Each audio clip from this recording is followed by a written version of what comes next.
Welcome student अपने channel Hindi का सफरनामा में।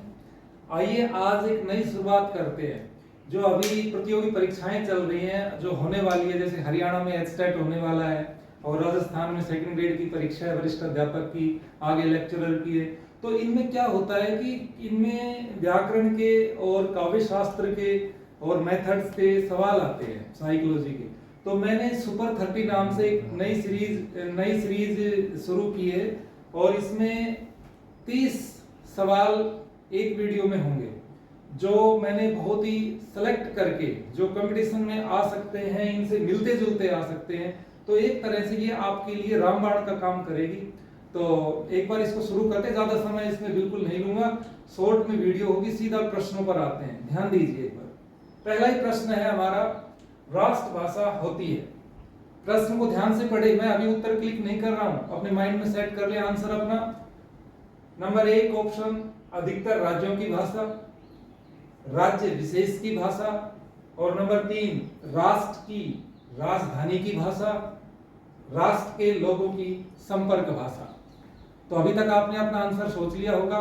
तो यहां पर जो हमारा उत्तर आएगा वो उत्तर नंबर आएगा हमारा 4, राष्ट्र के लोगों की संपर्क भाषा, वही हमारी होती है राष्ट्रभाषा। अगला सवाल, संविधान की किस अनुसूची में राजभाषाओं को सम्मिलित किया गया है? तो हम ऑप्शन पढ़ते हैं, आप अपने माइंड में सोच लीजिए उत्तर। कौन सी अनुसूची है जिसमें राजभाषाओं को सम्मिलित किया गया है? 5वीं, नंबर 2 6वीं, नंबर 7, नंबर 3 7वीं और नंबर 4 8वीं। तो इसका आंसर आएगा 8वीं अनुसूची।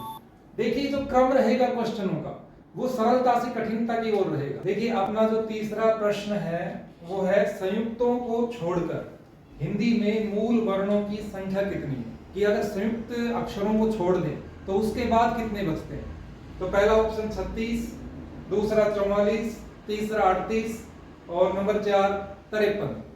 तो अभी तक आपने आंसर सोच लिया होगा इसका, तो इसका आंसर आएगा 44। नेक्स्ट देखें, किस क्रमांक वाली ध्वनि अक्षर ध्वनि है? बड़े ध्यान से देखें प्रश्न को ध्यान से देखें कि किस क्रमांक वाली ध्वनि, इस शब्द पे गौर करें, अक्षर ध्वनि है। मैं ऑप्शन पढ़ रहा हूं, से, ई, चे, पे। तो अभी तक आपने अपना ऑप्शन सेलेक्ट कर लिया होगा। तो इसका जो आंसर आएगा वो आएगा ई, क्योंकि ई स्वर है, इसमें किसी प्रकार का कोई मेल जोल किसी के साथ नहीं है और सभी में स्वर मिले हुए हैं, सभी व्यंजन है। और अक्षर वह होता है जिसका क्षरण नहीं होता, जो टूटता ही नहीं। आगे देखें, गुण संधि का उदाहरण है। इनमें एक ऐसा ऑप्शन है जो गुण संधि का है, बाकी ऑप्शन इसमें गुण संधि के नहीं है। तो ध्यान दे, नंबर 1 सतीश, हरिश्चंद्र, भारतेंदु। तो कौन सा ऑप्शन हो सकता है इसमें? ध्यान दे, नंबर 1, नंबर 2 या नंबर 3। तो मैं उत्तर बताने जा रहा हूं। तो इसमें हमें सीधी सी बात है कि मात्रा दिखाई दे रही है, तो यहां पर हो जाएगा गुण संधि का भारतेंदु। अगला सवाल देखें, किस क्रमांक में यण संधि नहीं है? बड़े ध्यान से समझे, स्वागत, मात्रानंद, महर्षि, यद्यपि। अब बताओ, स्वागत, मात्रानंद, महर्षि, यद्यपि। पूछा क्या है कि भाई यण संधि नहीं है। 3 आप एलिमिनेट करने हैं, तो ये अलग हो गया, ये अलग हो गया, ये अलग हो गया और ये महर्षि, इसमें यण संधि नहीं है। नेक्स्ट, निम्न में से किस शब्द में उपसर्ग नहीं है? ये नहीं वाले सवाल आजकल कंपटीशन में बहुत पूछे जाते हैं और ये कई बार क्या होता है कि हम इसको जल्दबाजी में गलत कर देते हैं, नहीं को ध्यान ही नहीं देते। तो देखें, 3 में तो है, 1 में नहीं है। कौन से में नहीं है? आचार, आचार, विचार, प्रचार। तो इसका सही आंसर आएगा आचार। देखिए अपना जो 8वां प्रश्न है वो देखें, गमन शब्द में विपरीतार्थक बनाने के लिए आप किस उपसर्ग का प्रयोग करेंगे? कि शब्द है हमारा, मूल शब्द है गमन, और इसमें कौन सा उपसर्ग जोड़े कि इसका विपरीतार्थक यानी विलोम शब्द बन जाए? अनु, प्रति, आ, उप। मैं आपको हिंट दे देता हूं, गमन का अर्थ होता है जानना, तो इसका अब कैसे बनाए, तो सीधी सी बात है, कौन सा अक्षर जुड़ेगा, आगम। किस क्रम में, कृत प्रत्यय का भेद नहीं है। देखिए प्रत्यय वे शब्दांश जो किसी शब्द के पीछे जुड़कर उसके अर्थ में परिवर्तन कर दे, बदलाव कर दे, प्रत्यय कहलाते हैं। इतना तो पता ही है आप सभी को। और ये व्याकरण की जो क्लासें अलग से चल रही है उसमें आप इनको डिटेल से पढ़ेंगे। यहाँ केवल मैं प्रश्नों पे जल्दी जल्दी रिवीजन के लिए, क्योंकि आपके आगामी आने वाले जो कंपटीशन एग्जाम है तो आप एक रैपिड रिवीजन कर सके, इसलिए मैं ज्यादा डिटेल नहीं बता रहा हूँ। अगर आपको डिटेल देखनी है तो अलग से व्याकरण की वीडियो सीरीज चल रही है, उसमें आप जाकर देखें। किस क्रम में कृत प्रत्यय का भेद नहीं है। नंबर 1 भाववाचक कृत प्रत्यय, संबंधवाचक कृत प्रत्यय, क्रियावाचक कृत प्रत्यय, कर्मवाचक कृत प्रत्यय। आपने अपना ऑप्शन सोच लिया होगा। तो यहाँ पर ये 3 भेद तो है, भाववाचक, क्रियावाचक और कर्मवाचक, जबकि कृत प्रत्यय के अंतर्गत संबंधवाचक कृत प्रत्यय नहीं आता है। तो इसका सही उत्तर हो जाएगा 2 नंबर। आगे देखिए, यावत जीवन शब्द में कौन सा समास है। तो समास के बारे में आप जानते ही हैं, तो देखें इस शब्द को समझे पहले। यावत जीवन क्या लग रहा है आप सभी को, क्या हो सकता है इसमें, तत्पुरुष, अव्ययभाव, कर्मधारय या द्वंद्व। तो देखिए इसका जो आंसर आएगा वो आएगा अव्ययभाव। कौन सा आएगा, अव्ययभाव, क्योंकि यावत यहाँ पर एक अव्यय है जिसमें हम कोई बदलाव नहीं कर सकते, जिसमें कोई परिवर्तन ना हो, कोई बदलाव ना हो, वो अव्यय कहलाते हैं। इनमें ब्रह्मा का पर्यायवाची शब्द कौन सा है। देखिए प्रश्नों को पढ़ते समय आप बड़े ही माइंड को जागृत रखें। ये कहते हैं आप जो कंपटीशन आ रहे हैं, कंपटीशन होने वाले हैं या हो रहे हैं, उनमें बस यही है कि प्रश्न पढ़ने में ही हम कई बार गलती कर देते हैं, और जहां 1-2 प्रश्न गलत हुआ और हम बाहर। देखो इनमें ब्रह्मा का पर्यायवाची शब्द कौन सा है, 1 है, 3 नहीं है। तो देखिए चक्रपाणी, विरंची, गंगाधर, त्रिलोचन। तो अब इसमें 3 है, 1 नहीं है, तो आप अच्छी तरह देख लें कि चक्रपाणी भी भगवान विष्णु का है, गंगाधर शिव का है, त्रिलोचन भगवान शिव का है, विरंची ये है।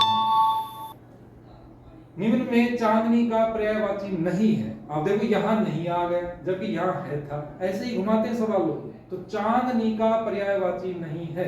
पहला ऑप्शन चंद्रिका, दूसरा ऑप्शन कौमुदी, तीसरा ऑप्शन ज्योत्सना और नंबर 4 कालत्र। तो आपको पता ही है 3 ऑप्शन चंद्रिका, कौमुदी, ज्योत्सना, ये चंद्रिका ये मतलब चांदनी के पर्यायवाची हैं, और जो कालत्र है ये चांदनी का पर्यायवाची नहीं है। देखिए जो 13 नंबर है इसको पढ़ते हैं। भोरा का पर्यायवाची शब्द है, जो भ्रमर होता है, भोरा होता है, उसका पर्यायवाची बताना है। सिलीमुख, सारंग, पादप या केकी। लगाओ दिमाग थोड़ा सा, कौन कौन से किसके हो सकते हैं। तो पहला ऑप्शन सिलीमुख, दूसरा सारंग, तीसरा पादप, केकी। ये मोर का हो गया, ये पौधे का हो गया, ये मोर, ये भी मोर का हो गया। अब बताइए ये किसका है बचा हुआ। सीधी सी बात है, ये हो जाएगा भोरे का, सिलीमुख। बर्बर शब्द का सही विलोम शब्द है। बर्बर, प्रश्न को ध्यान से पढ़ना है कि बर्बर शब्द का सही विलोम है, यानी इसका विपरीत अर्थ क्या होगा बर्बर का। नंबर 1 सभ्य, नंबर 2 बुरा, नंबर 3 कृतज्ञ और नंबर 4 अत्याचारी। तो इसमें हम जो सही उत्तर है वो है इसमें सभ्य। बर्बर का उल्टा हो जाता है सभ्य। बर्बर मीन्स जिसको कुछ भी पता ना, जो बहुत बुरे स्वभाव का होता है, और सभ्य सुलझा हुआ। संध्या और रात्रि के बीच का समय क्या कहलाता है। जब संध्या होती है और रात होती है उसके बीच का जो समय है वो क्या कहलाता है। गोधूली, रात, शाम या छाया। तो अब तक आपने अपना उत्तर सोच लिया होगा, तो देखते हैं। तो इसका है जो उत्तर है वो है हमारा पहला ऑप्शन गोधूली।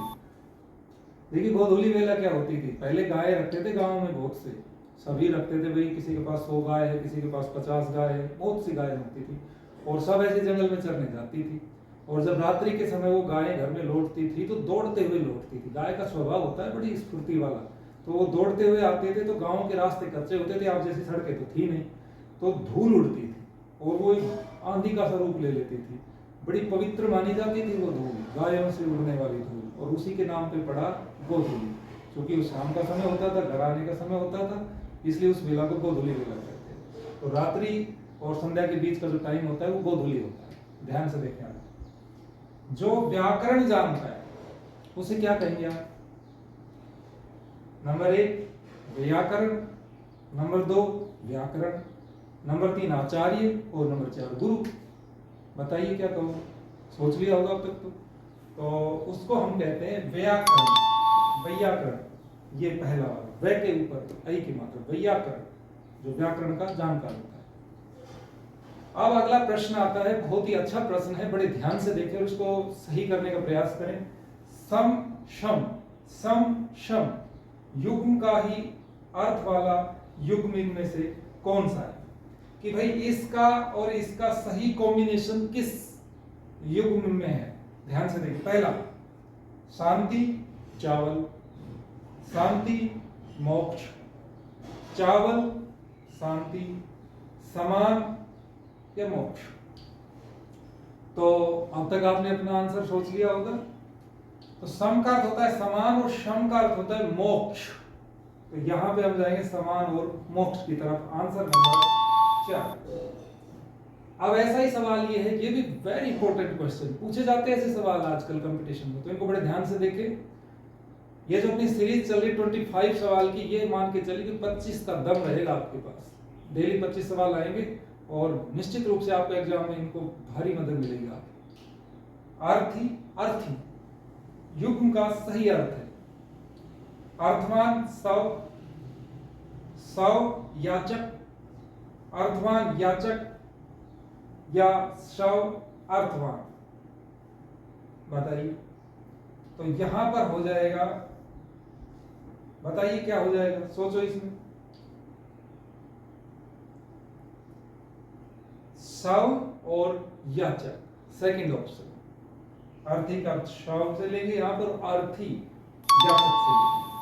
आगे देखिए, कौन सा शब्द तद्भव शब्द है? हम जब शब्द पढ़ गए तत्सम तद्भव देशज विदेशज, तो उनमें से प्रश्न लिया है। मैंने पहले ही कहा है कि ग्रामर की डिटेल अगर आपको पढ़नी है तो उनकी अलग से वीडियोज हैं। ये केवल परीक्षा की पूर्व तैयारी के लिए एक रैपिड रिवीजन क्लास है, 25 क्वेश्चन प्रतिदिन। कौन सा शब्द तद्भव शब्द है? व्याकरण, स्त्री, गौतम, हाथी। तो तद्भव शब्द इसमें है अपना 4 नंबर ऑप्शन, हाथी। हाथी का हो जाएगा तत्सम हस्ती। इनमें कौन सी विधि अक्षर बोध की विधि नहीं है? देखिए, ये कुछ क्वेश्चन आप जो 5 क्वेश्चन में लेने वाला हूं, ये अपनी धुरंधर सीरीज चल रही है, इसके अंदर 25 सवाल आएंगे आपके। तो इसमें देखें, इनमें कौन सी विधि अक्षर बोध की विधि, साइकोलॉजी से संबंधित सवाल आएंगे आपके। तो बताइए, प्रत्यक्ष विधि, शब्द विधि, वाक्य विधि या वर्ण विधि, कौन सी ऐसी विधि है जो अक्षर बोध की विधि नहीं है? आपका पहला ऑप्शन है प्रत्यक्ष विधि, दूसरा है शब्द विधि, तीसरा है वाक्य विधि और नंबर 4 है वर्ण विधि। तो इसमें आपका आंसर आएगा प्रत्यक्ष विधि। ये आपकी अक्षर बोध की विधि नहीं है। नेक्स्ट जो हमारा प्रश्न है वो है, निम्न में से कौन सा सिद्धांत भाषा के उद्भव व विकास से जुड़ा है? एक सिद्धांत है इनमें से जो भाषा के उद्भव और विकास से जुड़ा हुआ है, 3 नहीं है। 3 को बाहर करो, एक को पकड़ो, कौन सा है बताओ। देखो ऑप्शन बोल रहा हूं, बिग बैंग सिद्धांत, डिंग डोंग सिद्धांत, बिली वैली सिद्धांत या डिली वैली सिद्धांत। तो इसका आंसर आएगा आपका डिंग डोंग सिद्धांत, सेकंड ऑप्शन। तो 21 सवाल हो गए। अभी देखिए, अपना जो 22वां प्रश्न है वो है भाषा अर्जन, भाषा अधिगम में अंतर का आधार नहीं है। क्या नहीं है? कि भाषा अर्जन और भाषा अधिगम में जो अंतर होता है उसका आधार क्या नहीं है? कुशलता, स्वभागिता, सहजता या सांस्कृतिकता। तो अब तक आपने आंसर सोच लिया होगा, तो इसका आंसर आएगा संस्कृत। नेक्स्ट देखिए, इतिहास लेखन की सबसे विकसित पद्धति है। कुछ साहित्य के सवाल भी इसमें ऐड किए हैं 1-2। तो देखें, विधेयवादी, वर्णानुक्रम पद्धति या कालानुक्रम पद्धति। तो सबसे विकसित जो पॉपुलर जो अपना इतिहास लेखन की पद्धति मानी जाती है वो मानी जाती है विधेयवादी पद्धति। थेले पर हिमालय किसकी रचना है? सोचो जरा। धर्मवीर भारती की है, अज्ञेय की है, निर्मल वर्मा की है या फिर महादेवी की है? तो इसका सही आंसर आएगा धर्मवीर भारती।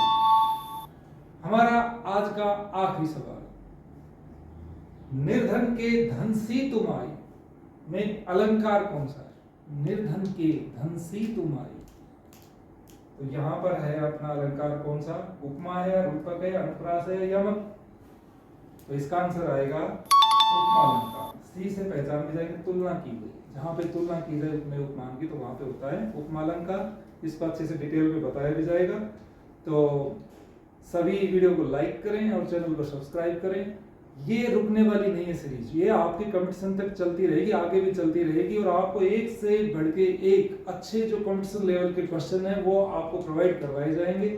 और इसका जो आप ये सोच रहे हैं कि इसकी वीडियोस कहाँ मिलेगी, इन चीजों को हम समझे कहाँ, तो वो आप चैनल पे जाइए, क्रमवार आपको व्याकरण की, काव्य शास्त्र की और अपने इतिहास लेखन की और जो कक्षाओं में गद्य पद्य की सभी वीडियो क्रम से आपको मिलने वाली है अपने चैनल पर। तो चैनल को सब्सक्राइब करना ना भूलें। Thank you.